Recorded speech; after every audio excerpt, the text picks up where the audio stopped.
I will ask for all of our participants in the chat space to please share where you are in the world and the languages spoken in your classroom or school. And panelists, if you don't mind sharing in the chat space as well, and being sure to share with the whole group, not just with the panelists, as we wait to hear from everyone. So grateful for everyone who's with us today and who's telling us in the chat space where they are and the languages spoken in their classrooms. I know Carrie and Barry, Adam and Daphne, if we were to say the languages spoken in our classrooms and the Teach Now program and our master's degree programs, I mean, there would be so many. Sometimes there are as many languages spoken as candidates in the room. So it's great to be able to extend what we do at Moreland into the classrooms and the experiences of the teachers we serve. Well, as you are sharing, we're going to go ahead and dive into this webinar on artificial intelligence and inclusive education focused on teaching multilingual learners in 2023 and 24 and beyond. I welcome you all to Moreland University, where our mission is teaching teachers around the world to be resourceful problem solvers and tech-savvy educators through an online, collaborative, activity-based learning system designed for tomorrow's students in a dynamic and diverse world. You can see on the screen in front of you, we have a little screenshot of one of our recent graduation ceremonies. And on that screen, you'll see our Chief Academic Officer, Dr. Carrie Valencia, smiling next to our Director of Curriculum and Instruction, Dr. Lynn Beal, who is common participant in our webinars. So we are deeply invested in our community and celebrate with them as they move through our programs. So we're going to get into our conversation today, and we'll start with some introductions from our panelists. We're going to talk about an asset-based approach to supporting language learners. Then we're going to dive into personalized learning. After I've given a brief overview of our Master's in Education with a focus on teaching multilingual learners, we'll sort of wrap up our conversation in this webinar talking about equity and language learning technology. So I'm going to stop sharing my screen so that we can hear from the people who are going to guide this discussion today. I'd like to invite our Chief Academic Officer, Dr. Carrie Valencia, to please start by introducing herself. Then we're going to hear from Dr. Daphne Moriel de Sereno, who is also on our leadership team as our Director of Research. Then we're going to hear from two of our wonderful faculty members, Barry Fargo and Dr. Adam Morgan. Carrie, take it away. Thank you, Joey. Really appreciate it. I'm really thrilled to be here. My name is Dr. Carrie Valencia, and I am, as Joey said, the Chief Academic Officer here at Moreland. And prior to my role, I served as the Director of Clinical Practice, and I was an adjunct while I was teaching in the classroom for many years, and I was a candidate in the program in 2013. So I've been around in this community for a really long time, and it's very near and dear to my heart. So I'm really thrilled to be here. So thank you. Take it away, Daphne. Wonderful, thank you. I'm Dr. Daphne Moriel de Sereno, and I am the Director of Research and Data Analytics. Thank you all for joining. I love that there's a good number of participants, so we're excited to get started with that. I joined Moreland just a few years ago after I was an assistant principal at a high school in Texas, and prior to that, I was a Spanish teacher. I taught at both the high school level and the college level as I was completing my master's in Spanish language and literature. Language acquisition and language teaching and learning is something that I'm very passionate about, and I've greatly enjoyed teaching our master's in multilingual education here as well. So I look forward to this conversation and pass it to Barry. Thank you so much. My name is Barry Fargo. I'm a faculty member here with Moreland, and I've been with Moreland since about 2015 when I started first as a mentor for some teachers that were in the teacher certification program when I was working overseas in South America. And then shortly afterward, came on as an instructor. I have been in education for about 20 years now, first starting as a special education teacher in New York City, Department of Education, and have since worked in many, many roles, such as dual language immersion teacher, special education support coordinator. I currently work as an instructional assessment specialist in a large public school district in Maryland. And I am really passionate about the intersection of disability and multilingual learners. And so I'm really excited about this conversation. I'll turn it over to Dr. Adam Morgan. Hello, I'm Dr. Adam Morgan. In some ways, very similar to Barry. In late 2020, I had the opportunity to mentor someone going through the clinicals at Moreland, and was extremely interested in the program. And believe it or not, very shortly after, I also joined the crew and started as an instructor. So I've been here for about a year as an instructor. My background is pretty distinct. I am a product of much of what we'll be talking about tonight, and that is learning various languages as I grew up. I was born in the States, but very quickly moved to France, and we moved to Africa for a while. So I'm a product of international schools, as well as learning a variety of languages growing up. By the time I was 8, I'd already at least effectively communicated in multiple languages. And then as I left university, started my career as a teacher in 2020, so about 22 years ago, 23 years ago, I started off as a ESL teacher in China. I've also worked in Africa as well, a couple of years, and then I have been in Colombia, South America.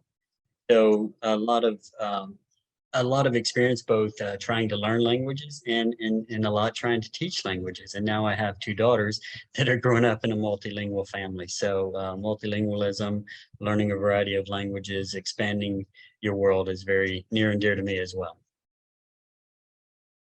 Wow. Well, I could not be more grateful to have the next 50 minutes with the people in this panel to discuss language acquisition and supporting multilingual learners.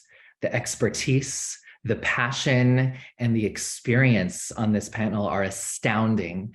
And so as we dive in, I want to encourage everyone to use the chat space to share ideas and comments and even emojis throughout. I'm going to go ahead and put this instruction in the chat space that we should all share an emoji to get the conversation started as I say hi to my friends in Guyana and in, let's see where else. I see we have a lot of people from Guyana, which is great. I was just there a few months ago, from Maryland, Silver Spring. I used to live in Silver Spring, actually, Shanghai, South Korea, Florida, another Guyanese person. This is wonderful. Torrance. Celeste, we're close to each other here.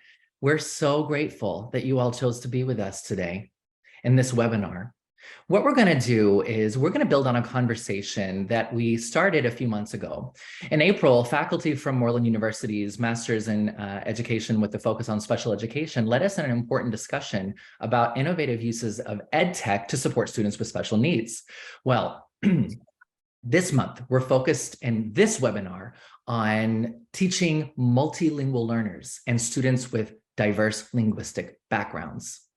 We know that artificial intelligence presents powerful ways to personalize learning and to innovate the classroom so that we have effective language acquisition and equitable instruction taking place.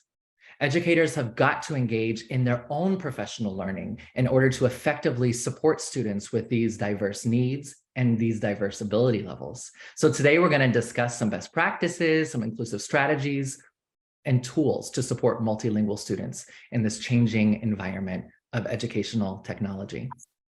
So in order for us to be able to have this conversation, I think we've got to set the stage. We're going to talk about students with diverse linguistic backgrounds from an asset-based approach. Multilingual learners bring a wealth of linguistic and cultural diversity to the classroom. And so the question that I'd like to have us start this conversation with is in the chat space for everyone to read. How can we leverage technology to tap into the strengths and assets of multilingual learners and support their language acquisition? In what ways can technology be used to promote cross-cultural communication and collaboration among students with diverse linguistic backgrounds? Are there any specific tools or strategies that have been proven effective? So I'm going to put that there. And then I'd like to have maybe Carrie could just start us off. And then from there, I am not going to be calling on people. You all are the experts. So please dialogue, discuss, negotiate, help us to learn from your expertise as though this were one of our VCs in the MTML program. Carrie, take it away. Thank you, Joey. Yes, I'm excited to. And this topic in general is basically the focus of my dissertation, which is on emphasizing sociocultural competence in dual language teacher training programs. So this is a perfect topic for this evening. And I think that when we think about ways to leverage technology for multilingual learners, it's really important to think about how we approach our classes with building discrete and integrated skills. When you think about an asset-based approach, it's one that is really teaching into language domains. So when we teach discrete skills, we want to think about that segregated skill instruction that can focus on one or more of the language domains. And an integrated approach would be utilizing multiple domains. And when we think about collaboration, language is a tool for communication. That's the point, right? Language is a tool for communication, and using technology to develop the 4+1 domains of language learning, which are speaking, reading, writing, listening, and making metalinguistic connections. It's really important to think about what technology is going to accomplish that in the classroom. Some of the tools that I have used that have been very effective are Seesaw for building portfolios, recording apps that allow students to build confidence and practice their skills, because that's the other thing that we need to encourage for our language learners, is to build the ways for them to practice that are not rote but are meaningful, and build skills in a way that is applicable. Flipgrid and Google Docs, and we can get into this more when other people chime in. Those are really, really important tools. And then when we think about cross-cultural communication, using a variety of tools that are really unique to our learning styles for language learners is really, really important. So making sure that we are using tools that can help students tap into their different styles, like visual, for visual learners, auditory, kinesthetic, and tactile, right? And all of those can be utilized through technology. If you think about things that are in the classroom, right? Or things that they can use either individually or in a whole group. And using videos that are related to content as hooks can build background on topics, which is critically important for making cross-cultural communication a focal point of the classroom, by asking students to questions as you kick off a lesson, and maybe you have to use a certain text, but you can layer in other types of content that tap into students' unique styles and unique cultural backgrounds to build that cross-cultural communication. And I'll allow some of my colleagues to chime in as well, but those are just initially some thoughts.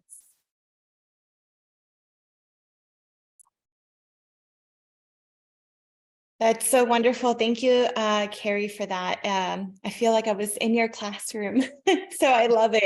I love learning from you. And that's so great. I love that you talk about the discrete skills, the language domains, and so important.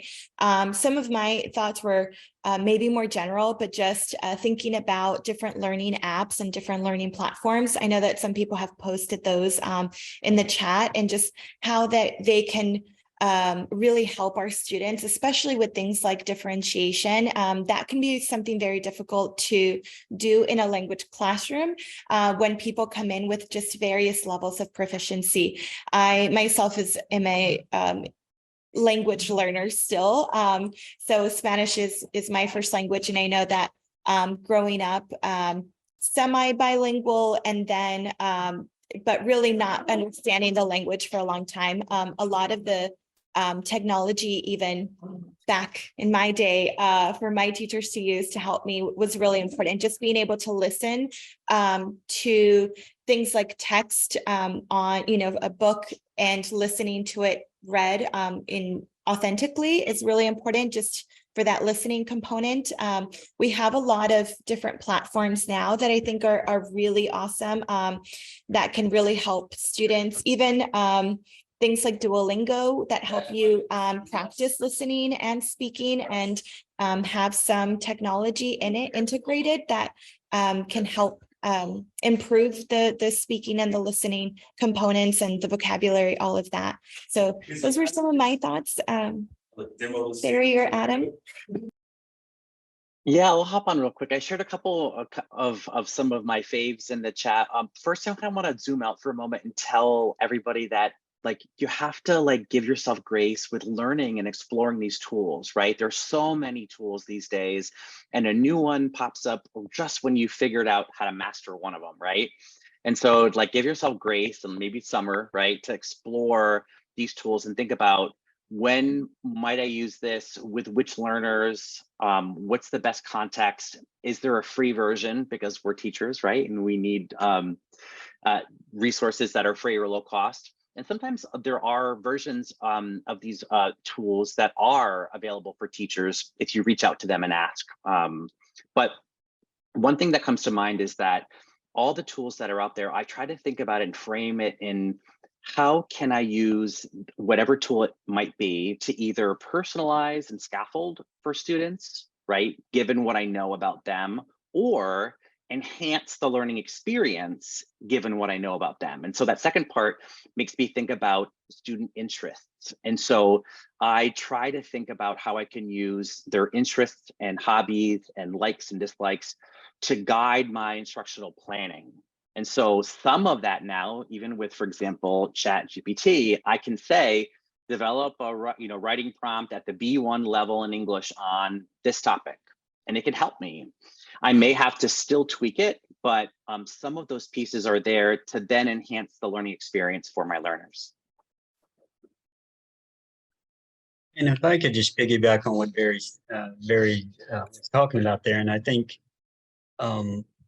if anyone's been in any of my module 3, you may have heard me complain about that. And that's quite often, and that is the quality and availability of educational apps, especially isolated educational apps. When you look at gaming, that's out there, huge amounts of money are funding, the quality and of gamers, and education seems to really lag behind in many ways. But I think we're at a crossroads here where we can, as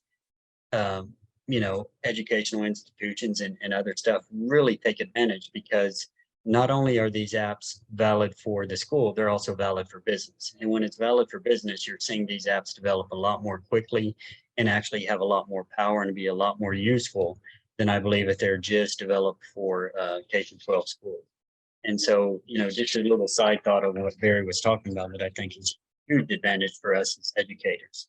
And, we just saw a list of, I couldn't even scroll through them all as fast as you are going, apps that are available. And I think that's a testament to it. They're just coming out really, really quick. I think that's such a great point, Adam. And I was thinking about what Barry said as well, because two things that were really important. One is the amount of apps that are available and how overwhelming that can feel when you try to figure out, what am I going to use? I have to do all of these things to deliver a lesson. What tool am I going to use? And I think that something that is really effective is finding a few and sticking with them for a while. And I remember, I did that in the classroom when I taught in pre-K 12 in that environment. But as an instructor here at Moreland, I remember that when I wanted to try to learn Nearpod, I included my candidates, and I was terribly nervous about it, but I told them, this is new for me. I'm doing it for the first time. If anybody knows, because somebody in there, some kid's going to know in your class how to use things, and including the candidates in that particular situation went a really long way in curbing my nerves, helping us build community together and problem solving. And I think that that's really, really important. And in order to do that, we have to create the other thing that Barry, you said, and all of you have said that spoke to me, is knowing our students. We can't do any of this without knowing our students and understanding what they are interested in, where they come from, what they, how they learn, so that we can create all of these experiences for them. So, yeah. It's exciting to hear all of the tools that we're using, in particular to encourage the linguistic development of our students. I wonder if we could talk a little bit about any of the use of these tools for cross-cultural communication to enhance students' abilities to engage in dialogue, maybe through the lens of exploring culture, exploring the diverse backgrounds, not just linguistically, but also culturally, that is represented because of the linguistic background in our classrooms.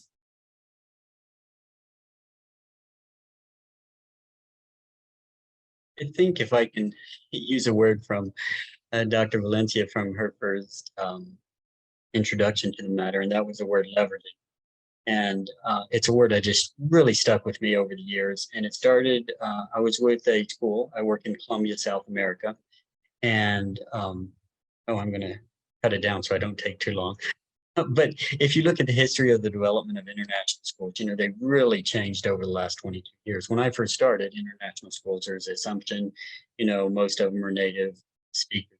Well, home language was English. And they're usually working at the embassy or, working with what have you, NGOs in that country. And they came to an international school, and that's changed dramatically over the years. In fact, now a lot of international schools, 98, 96% of your students are language learners. But the word leveraging, and I worked at this school, and we were shifting from kind of like, now we did not call it a needs-based or a deficiency-based or a deficit-based approach. When you're looking at approaches to language, you really have two veins of thinking. Kind of one of them, what are they missing? I've got to fill it up. And the other one is the asset base, which is what we're talking about tonight. And that's why I like that word leveraging, and I use it all the time. But you're asking about culture in the classroom. You're asking about, not only just the communication, oral communication aspect, but when you look at an asset-based approach, I think, and this is the power of it, it's really, built within it. You already have these concepts of inclusivity, diversity, because it's a celebration. It's, it's really taking in account the whole learner, where they're coming from. You're taking those strengths, and then you're applying them to the learning of a new language, and case in point with the school that we were working at, traditionally, we just kind of had them learning both languages. And this is a whole issue we won't get into tonight, but learning both languages simultaneously. But when we switched to kind of an asset based, we really focused on their home language first, teaching them how to read. Yes, it bumped it back reading in English another year or two, but we wanted to make sure they mastered those skills. So when you look at this asset base, everything from, let's say your alphabet, you might have words in the variety of languages represented. When you're in your choice of your classroom library, you might have books in these variety of languages, or sometimes in a mix of the two languages. Like in ours, we had just Spanish books, but just English books, but also Spanish English books that had. So yeah, I think when you're looking at an asset based, it's a celebration of the whole person. And you can't disconnect it from inclusive, and including these varieties of cultures as well as diversity. Yes. I love that, Adam. That was so great. Thank you for sharing that. That is like you just went over the very first part of the MTML program that we offer here.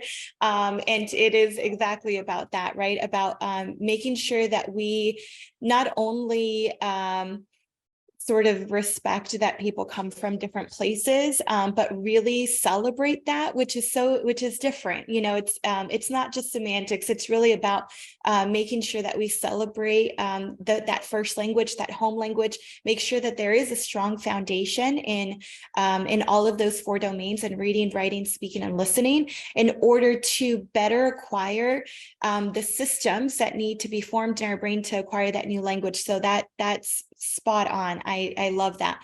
I think one of the things that I've noticed here at Moreland, because we do have a lot of candidates that are international spaces, and sometimes even here in the United States, but being able to find connections from around the world has been really important for our candidates. So I've had many that in their clinical teaching, they reach out to do a project with somebody across the world. Particularly important in language classrooms, where they can write to each other in English or in their language, and kind of talk about what their life is like.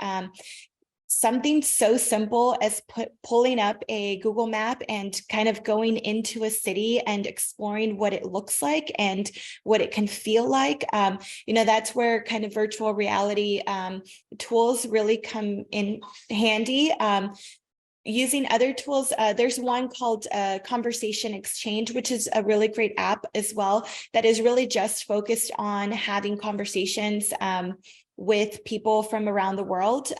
So things like that can really be helpful to our students as they develop their language. I wanted to add one thing. Oh, I'm sorry. No, you go. Carrie. One thing, Daphne, that you reminded me though of when I'm thinking about equity and being culturally responsive as a teacher is when I review a tool to see like, how could this serve me and what ways could I use this? I try to always think about ways in which a tool can help me provide my students with mirrors and windows, right? Like there's a lot of research about this framework of windows and mirrors. I think it was Emily Stile that talked about it, but ways that kids can see themselves. And that's super important for our multilingual learners, right? Especially if they're new to an environment, a school, a country, but also windows. And so I try to evaluate how could this tool help me do that in a more efficient or more effective way.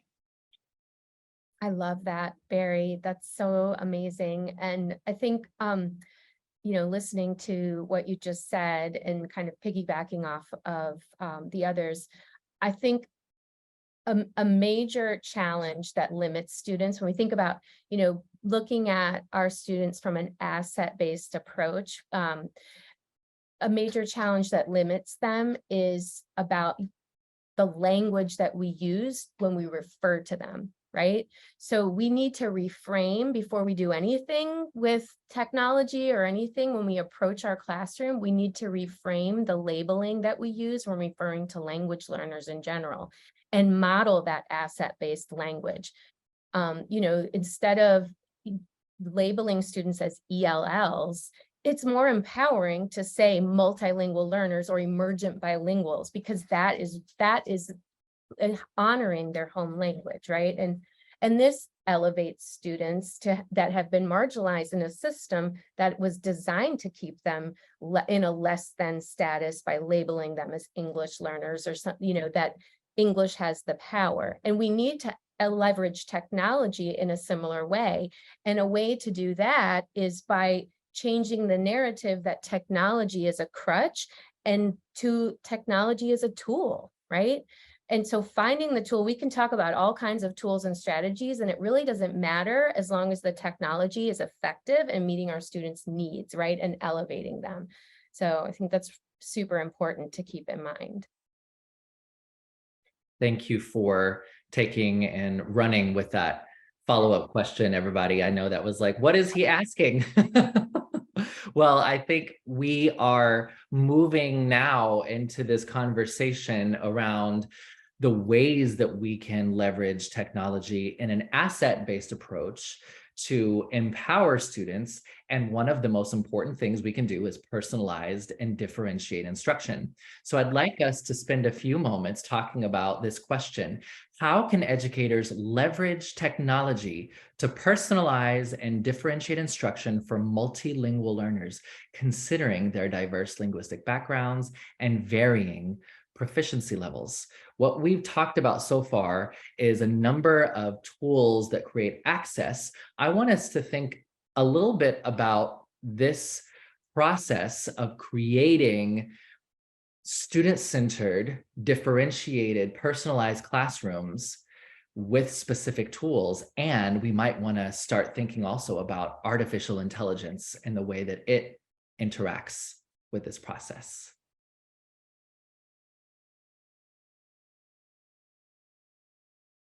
I just went, so I'll let someone else go first. Why don't we hear from Barry first? Barry, Sure. Yeah. So I have lots of thoughts about lots of things in this question. This is the big question. First thing I think about is the ability to amplify the teacher in a way that frees them from our traditional model of I'm in front of a classroom with a group of students and we're all talking about the same thing at the same time. So all these tools allow me to step away from that model and be a facilitator, right? So there's all these tools that where students now can practice skills, concepts, knowledge, and interact and get live feedback, right? About either their specific skills, like we mentioned with speaking and listening, or their approximations with a new concept. So I think about how then I could use that data also to personalize the work I do. I also think about though how it can transform learning for students though. So instead of, in addition to the traditional model of I'm gonna lecture for 40 minutes and there's students in front of me the whole time, students are now free to learn everywhere, anywhere, anyhow, right? And so that is dramatically different from even 20, 30 years ago. And I think that there's a big potential for teachers to invest in considering how can I empower my students to follow their passions outside of this room with me, whether it's a virtual room or in-person room, right? And then, but then use that to continue the learning that they do in the classroom. Does anyone remember the excitement of hearing the three-wheeled cart come up the hallway when you knew you were going to get a video? I think, sorry, maybe y'all don't remember that, but you know, access to learning through technology when I was younger was definitely the VHS card coming up the hallway, and you know, the excitement. That was a long time ago. The power of technology, the accessibility of it, as Barry was talking about, the convenience of it, has all just grown in leaps and bounds. But let's not mistake the fact that the excitement is still the same. And so, you know, I think, you know, as we're talking about classrooms and we're talking about meeting our students' needs, you know, yes, they have access to a lot of technology, but that's still very exciting to them. You know, when you put on a new program, and as Barry said, it enables you to have different groups of students working at their own level around the room. A lot of it has to do with gamification. I know that. You know, and they're getting their avatars and they're you know, they're practicing their skills and growing their knowledge and passing levels. But yeah, I think when we look at this, it's you know, and I really like what Dr. Valencia said earlier, you know, about you know, looking at technology, you know, as, you know, not just a game, or what were your exact words, but, you know, she was talking about kind of this shift of how we view technology. You know, it's not just a gimmick that we kind of occupy with. These are actually really these are learning opportunities. And, you know, back in the day, you know, we had learning centers and they're supposedly self-correcting materials, but it's still just handouts photocopied in some materials, you know, manipulatives in little boxes, and they'd pull them out. But now the power of it's just so much. You can really complement lessons, complement practice. And, you know, especially as AI is growing, some of these programs out there now, even though we don't use them exclusively in schools as such, like Duolingo and Rosetta Stone, if you have access to those. I mean, this is everything from correcting pronunciation and and as I said, I go back to the convenience, but I also go back to something else that is really strong for students, and that is you're in a stress kind of anxiety-free environment where if you mess up, the only person that sees it is the little screen in front of you. So you can try it again. And I think that has been a big change as well. First of all, what Carrie said, just gimmick to kind of occupy time, but it's a real learning tool. So those are just some thoughts that were kind of flowing through my head. I love that, Adam and Barry, talking about like empowering the teacher to be a facilitator. So that is so incredibly powerful and important. And I think another thing that is in terms of AI, and I saw somebody put it in the chat, but it's literally what I was thinking about, ways that different tools can build community and build that communication with community members that are outside of the school, like families and parents, other stakeholders. And that builds a lot of strong ties and allows parents to participate in education where they might have a barrier with a language that doesn't allow them to be a part of their child's education. So I think that's super important to keep in mind. And again, going back to thinking of the technology tools as tools rather than crutches is really important. Yeah, Dr. Daphne, I don't know if you had a thought or.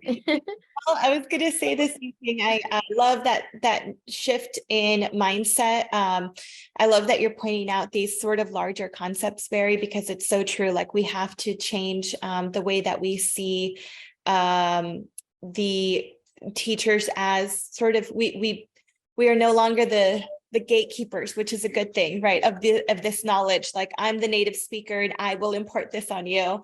But the entire world has all of the knowledge and it can be held in a tiny device. So go at it. One of the tools that I used in my classroom as a high school educator was similar to Flipgrid, but it was just with puppets, and it allowed them to record small videos where they could kind of change their voices, but it really helped them to just have fun with it, right? And practice over and over again without the intimidating factor of having it be something that needed to be perfect. I also really love the questions in the chat about early childhood education. I don't know much about tools for those kiddos. I don't know if maybe Dr. Valencia, if you have some. For early childhood? Well, so yes, I think that thinking about what Dr. Adams said about, being able to have that space to individually do some work with technology, that's really important for little ones who are taking big risks. I mean, for all ages, but my experience is in early childhood. And when I used Seesaw in the language classroom, students could take a risk, and that there's actually a theory behind that, which is called the effective filter. And when you are putting up a wall around learning languages, that is your effective filter rising because you are afraid to take that risk. And so when we give those opportunities to our students to have that space to try and to practice, it not only builds their language skills, but it builds their confidence. And that is going to help them to navigate the language in a more confident way and take more and more risks to build language proficiency. So I think that is super important. I wanted to piggyback really quickly on what you were saying, Carrie. One thing I found too is, and I had to shift my thinking a bit, because I used to think that that tools were an AI tool or not an AI tool, binary thinking, right? And what you might have found, like I have, is that all my favorite tools are incorporating AI elements when it asks, for example, if it can predict what you're going to type next, or if it can. All those components are some of our favorite tools adding in AI. And so just keep in mind that sometimes it's not necessarily a new tool. It might be a tool that you've known for a while, but has new features now. Absolutely. And Such a good point. And that kind of goes back to like less is more, finding you don't have to do everything at once. You can find tools and get very proficient in them and then, build in other tools if they work for you, right? So I think that's a really good point. And I think if I can keep adding to that, when you're talking specifically about tools in the pre-K classroom, the early years, um, you know, we obviously see limitations when we think about young kids in tech. It's like, well, they can't type, they can't read, they can't, you know, we can't fill ourselves with cans. We have to fill ourselves with cans. There are a lot of simple programs out there that use imagery and stuff like that. But I think, and I really want to just go with what Barry said, we can't discount some of the goldie oldies. I mean, when you think about the early years classroom, the importance of rhyme, the importance of song, the importance of, poems and stuff. Uh, you know, those just, YouTube, my daughters, I have young daughters at 6 years old, but we're not screen family as such. We try to reduce it and use it only as much as needed. But we watched a lot of music videos and they sang a lot of songs in both English and Spanish. I mean, from the time they were barely crawling until, recently. So yeah, I'd say if something just falls in your lap that is just so great, yeah, share it with everyone. That's how we find out about new stuff. But also, keep in mind the way that these young learners are learning and, some things that have always worked, like rhyme and song. That's hugely important. I think that I sang like all day long when I was a language learner. And hey, Carrie, yeah, I used to take my kids around the building to sing to other classes and stuff. But thinking about what you said, going back to the idea of discrete versus integrated skills, one quick anecdote, because I know, Joey, we're probably on time, but just something that came to mind was an example, because I like to tell stories. And there was a story about this student that I had in kindergarten who, when I was teaching in a dual language program, and I was teaching in Spanish, and the students went half day English, half day Spanish. And little David was in my class from China and did not know a word of English or Spanish. So he spent a large majority of the day completely terrified and crying on and off all day. But what I found for David was a way to build his skills through technology. And so when they were at centers, I would have him practice skills on an app. And I actually have a cute little video of it. If you teach in the MTML program and you use any of my slides, you see little David in there. And he even burps at the end. It's really funny. He's 5. And that went a long way in helping to build his skills so he didn't feel lost. So I think, that's an example of using technology as a tool to help him him in particular learn and grow and feel successful and not terrified of being in school because he didn't understand. I am astounded at the number of ideas and best practices coming out of this conversation. It's just one thing after the other after the other. I would like to offer a couple of concrete ideas for our audience to consider. So we have in the world today these language processing models. One of the most famous out there currently is this one called ChatGPT. And one of the ways that we can use this for our early childhood classrooms is to have ChatGPT create simple stories for us that rhyme, that have a certain syntax. We can have those stories be targeted to specific grade levels. We can integrate specific messages and values that will serve as a first draft for us that we can then edit, personalize, review through our expert lens as educators, and then find ways to creatively use. Number 2, there are all sorts of video editing, artificial intelligence tools that are coming up every single day that make video editing so easy. You put in your video, it will edit it for you. It will create transitions, cut out pauses, create opportunities for you to present students with really engaging material. And as we are developing as a world parameters around safe and ethical use of this technology, I think one day soon we'll be able to provide students with some safe artificial intelligence tools and say to them, what can you do with this? How can you create something incredible? I encourage us not to go searching for the tools that exist and then see what we can do with them, but to ask ourselves, what would be really useful? What do I need help with in my instruction to create more student-centered, asset-based, equitable learning? And from the place of sort of strategizing your needs, seek out the tools to help you. I promise you, if it doesn't exist today, give it 48 hours, it will be there. And in fact, in a month, it might be creating itself because we're moving so quickly. I want us now to start thinking about the last of our questions. And this question has to do with equitable access. In the chat space, I'm going to put in this last question, and it simply says, what strategies and resources can educators implement to ensure equitable access to educational technology for students with diverse linguistic backgrounds?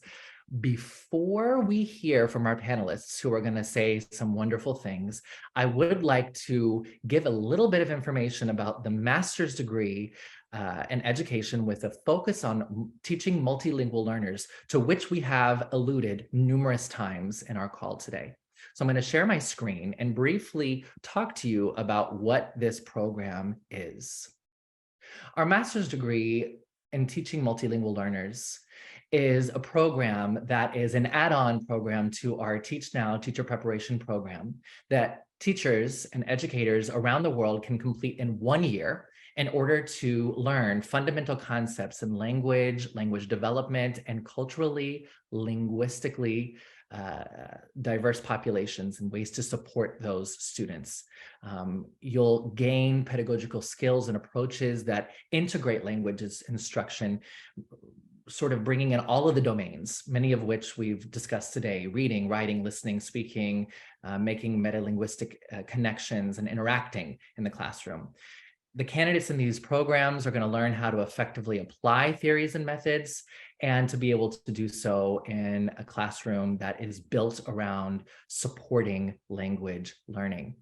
The outcomes are listed on your screen, and I'm going to share this information afterward along with the recording of this webinar, but I want you to know that our values here at Moreland are activities-based collaborative learning that is accessible to teachers around the world. And so as you can see, we strive to be accessible through our online model, through our flexible start dates, through our affordable tuition of $14,000, and through the 12-month duration of the program. We believe that you can get a master's degree in education and do so with rigor and excellence in 12 months. If you do have any questions about this program, I would encourage you to reach out directly in response to the email that I send in a moment.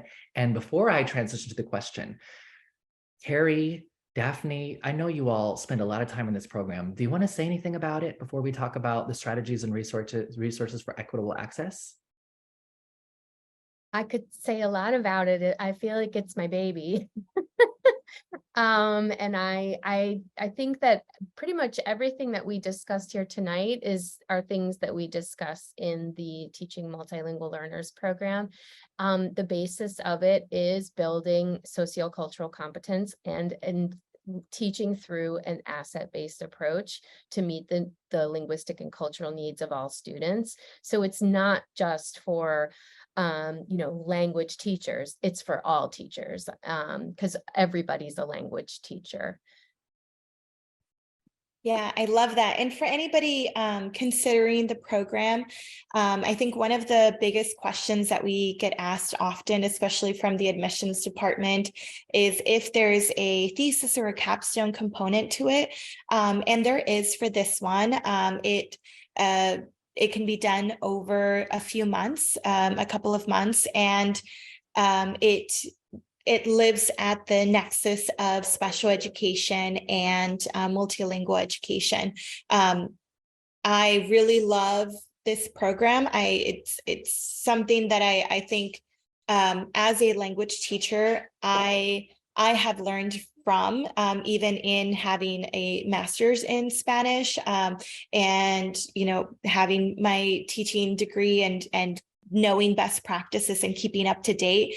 I think there's something really special when a group of educators come together from all over the world and are able to share experiences with each other. So that maybe segues into the answer to your question as well, Joey, is that we have to leverage what we have, right? And the connections that we make with our peers, and to ensure that we have not only the best tools, but are able to create those really great learning experiences for our students as well. So when we share resources, when we share these apps, when we have things like this webinar, which is really great, then we are able to create equitable spaces for our students as well. So yeah, I think it's a really wonderful program, and we'd love to hear from you, from anybody who is interested, even remotely, in the program. We love to talk about it. So Well, we're gonna have some time to hear that last question, the responses to that last question. We'll hear from Barry first, and then Adam, and then from everyone. But I do want to say, Carrie, you said something that is really the thesis statement of this webinar and of last month's webinar, sort of the same. We are all teachers, are teachers of students with diverse linguistic backgrounds. So last month's webinar, the results of which was a blog post, had the same thesis. And if you look in the chat space, everyone, you can see all teachers are special education teachers. Expect another blog post like this with quotes from the 4 people who are speaking today in a couple of days. But with that being said, Barry, take it away. Yeah, I had so many good points. Like Carrie had mentioned, all teachers are language teachers, all teachers are teachers of special needs students. And one of the biggest roles I found, and this was modeled for me by some awesome educators that I worked with as a new teacher, was as a teacher of a multilingual learner, I am their advocate first. And so that can mean supporting that student and their family in having and getting what they need, right? That may include devices or technology, but it also means at the school and district level, advocating for inclusion and centering of a multilingual learner from the start, right? Not at the end when we say, oh, what about, right? And so that is a paradigm shift for many schools. But I think it's really important to do that as a teacher of multilingual learners, is to think about how can I make sure that they're centered in the beginning so that we ensure equity. If I heard you, I was next on the list. Before I go there, I'd like to kick out a few numbers just to continue to support what Dr. Valencia and Dr. Daphne were saying, and you know, just kind of put some scope, put some numbers to it. You know, now these are just estimations, and they are from stat collecting firms and stuff. But you know, there's an estimation that over 2 billion people in the world right now are learning a foreign language. When you look at the EU, somewhere they estimate around 88% of students in upper elementary are multilingual learners, learning English as a second language. And even when you look at the US, according to the Department of Education Census Bureau, we're still somewhere around 10% of our students. That's 1 out of every 10. So when you're looking at the magnitude of language learning nowadays, you know, those are just a few small numbers, but, you know, with massive implications for us, not only as humans, but us as teachers. Having said that, when we're talking about equity and we're talking about technology, having worked in multiple countries, the one thing that just keeps coming to my mind is context. You know, what does equity mean? It doesn't mean the same thing in every context. Let me give you, and I might be using some language, it might be a little antiquated, but, you know, when we talk about logic and the way we approach our world, you know, you have your Western cultures that generally tend to be a little more linear. You have some other cultures that tend to be more circular. And so when you're looking at your choices, and when we just use the word equity, and we're looking at our choice as a teacher, you have to try to avoid, but you also have to understand that there's going to be some bias in not only the programs we have, like Carrie was talking earlier, just in the way they reference whatever it is, learners, and the way they reference certain people groups in the search engine and the parameters and the algorithms that kick out, what's supposed to come up, but also in just the simple interface. And so that's the one I really want to focus on. Um, you know, we always talk about being, developmentally appropriate for age, and we talked about that a little earlier, but also we need to be appropriate for the context and the culture we're using. And, I just want to keep that in mind and kind of finish off with, there we have a tendency, even, and I don't know why, to be afraid of new things as teachers, and we're, Carrie referred to it as a crutch earlier, and I mentioned that 2 or 3 times. But when we're looking at the use of technology, it's we just need to be very sensitive to our learners. And whatever I was going to say that was really important skipped my mind. So I'm just going to have to stop right there. But yeah, context for equity. That's the best. Why don't we hear from Daphne, and then Carrie, if you could give us a final word. Well, I love everything that that Adam said, and yeah, I think that we just have to continue to know our students and use some of these tools, try them out, find different ways to engage them, whether it's through an app that is focused on some of those discrete skills, or through gamification, or through creating videos. It's learning should be fun for all ages, right? So just continuing to try new things and not trying to find the perfect thing, because as Joey pointed out, if it doesn't exist today, it will tomorrow, or you will create it, or your students will. So be kind to yourself and to your students, as well, as we continue to just find new resources to make environments that are more equitable for our students. I love that. And I think just to kind of, wrap this all up with a big bow. I feel my heart feels so full after having had this conversation. I love what all of you said, but Barry, you talked about, in terms of equitable access for students, and that includes technology, right? We are advocates for our students. I think that's really, really important. And we can't assume that our students have the same tools at home. And so I've always found that using what I have in the classroom and advocating for different things that I need, or that students need in the classroom, is a first step. And that's been something that has helped to kind of make me as a teacher feel less overwhelmed with all of the weight of being that advocate and figuring out, where do I start? There's so many needs, right? So I think that that's really important. And if I have to sum everything up into a couple of phrases, I'm going to leave with the phrase that probably, Joey, you've heard me say before, but it's my all-time favorite quote from my dear mentor, Dr. Jose Medina, which is, students don't have gaps to fill, they have gifts to leverage. And that is what that's kind of like the compass for me, right? And it's really, really true when we're talking about multilingual learners, when we're talking about an asset-based approach. We don't have to fill students with anything, right? They're not lacking in anything. Our job is to leverage what they have and elevate them from there. And that is an asset-based approach. So. Absolutely.